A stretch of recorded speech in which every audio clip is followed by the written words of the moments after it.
everyone, and welcome to yet another product review. In today's video, I'm going to be reviewing the new Becca Aqua Luminous Perfecting Concealer. And before I continue and really get started, I must first apologize for my voice. If it's going to bother anybody, I'm really sorry. I tried to get better before this video, but it's taken me a little bit longer to get better. So I figured, you know what? I feel good. It's just the voice. So I might as well do this review because I really wanted to review this for you all. I wanted to wear it, see how it wears. There are really good reviews online for the product. So I figured I should get on top of it. And it's been a while since I posted a video. So that is why I am here with another review, even though my voice is a little bit hoarse.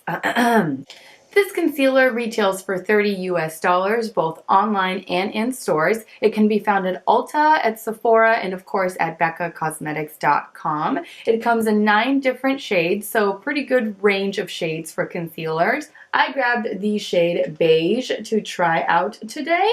Straight from the website, the details are that the concealer provides weightless, flexible coverage in every water light drop. It is a 32% water-rich concealer that is easily blendable, blurs imperfections, covers dark circles, hides blemishes, conceals hyperpigmentation, and perfects skin tone while enhancing natural beauty for a bright and radiant look. The water-light texture of the concealer becomes one with the skin and offers a seamless light to medium buildable coverage for a natural non-cakey finish. So it is a light to medium coverage type of a concealer that you can build up. It has a multi-dimensional custom dewdrop applicator that gives the perfect amount of water-light concealer for every targeted coverage. So as soon as you take the wand out, it's supposed to have the right amount of coverage so that you don't have to keep going in and going into the tube in order to get a good amount of coverage. So that should be easy, right? So aside from the description of the concealer, there's really not much else as far as how to best apply the concealer under the eye. I know a lot of brands do that to where they give you kind of like tips and tricks on how to best apply the specific product to get the most out of it. This one doesn't really have or doesn't have anything. So what I'm going to do is do what I normally do, which is color correct the right side of my under eye area and not color correct the left side to see how it wears with and without. And I'm going to be blending out the concealer using my damp beauty blender. So I'm going to go ahead, color correct, and I will be right back. Okay, so now I am back with the color corrector on. Now I'm going to go ahead and I'm going to add foundation to my face, skipping the under eye area, and then come back in order to finally apply some of this concealer. Okay, so now I'm back with foundation on. Now it's time to conceal. So as you can see, it is a very unique applicator. It is kind of like a doe foot applicator, but it widens at the tip, and it's also bent back. So I can see what they mean by drop.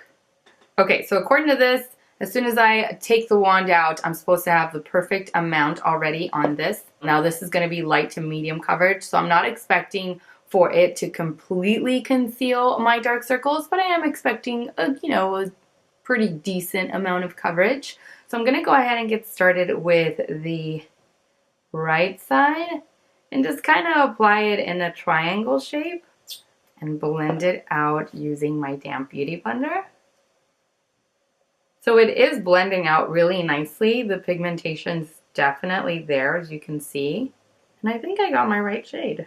Okay, so right off the bat, I really like the way that it feels, even with the color corrector underneath. It feels pretty lightweight.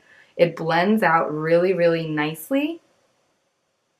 And it does a really good job as far as concealing. So far, it's still pretty early on in the game. Okay, now I'm going to go ahead and apply some to the non-color corrected side. I'm going to do the same amount, even though it says you can build it up. But I'm going to start off with the same amount and see what kind of coverage I get on this side. Okay, so the non-color corrected side definitely gets a decent amount of coverage, not as much as the color corrected side for obvious reasons. But I do like the way that it looks. I like the way that it feels. It looks pretty natural and it feels pretty light. I am, however, going to add a little bit just to here to build up a little bit more coverage just in that inner corner and blend it out. Okay, so far I really like the coverage that I'm getting from both sides after adding a little bit more to the inner corner here.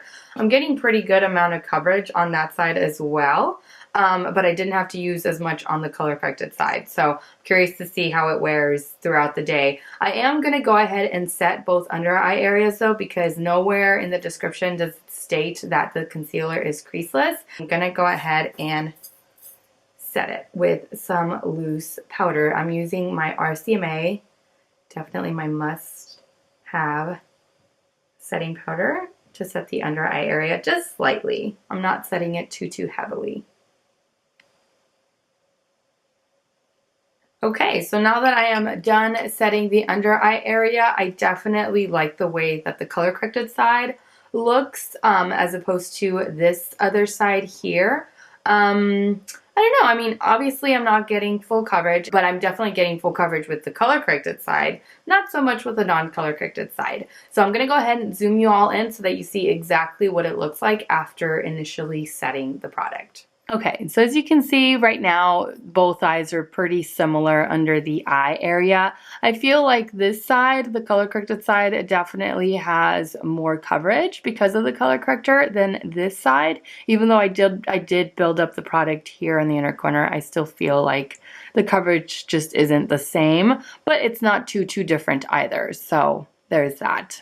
Okay, so now I'm gonna go ahead, finish off the rest of my face, and I will be right back. Okay, so now I am back with a full face of makeup, and so far so good. I definitely like the way that it's wearing on my right side, more so than on my left. It is currently 11:15 in the morning here, so I'm gonna try to check back with you all at around 4 o'clock, 4:30.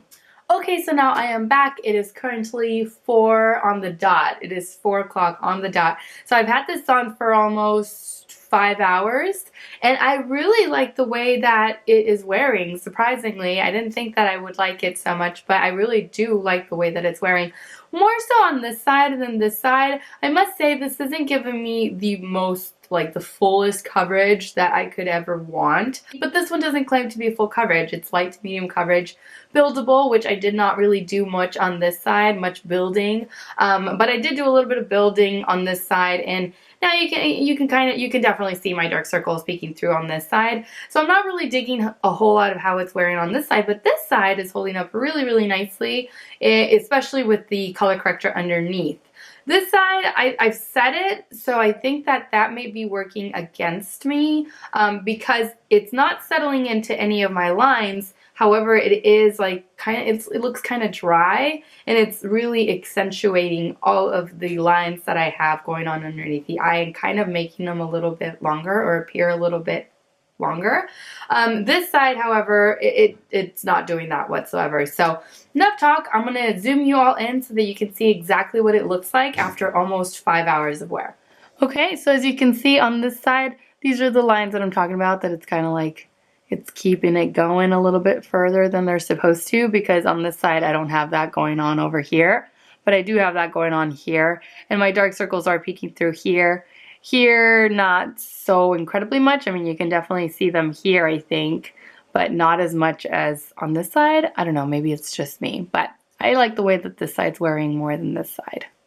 Okay, so that is it for the midday check-in. I will be back in about 3 or 4 hours for an end of day final check-in. Okay, so now I am back. It is currently 7:37, so I've worn this for a good solid 8 hours now.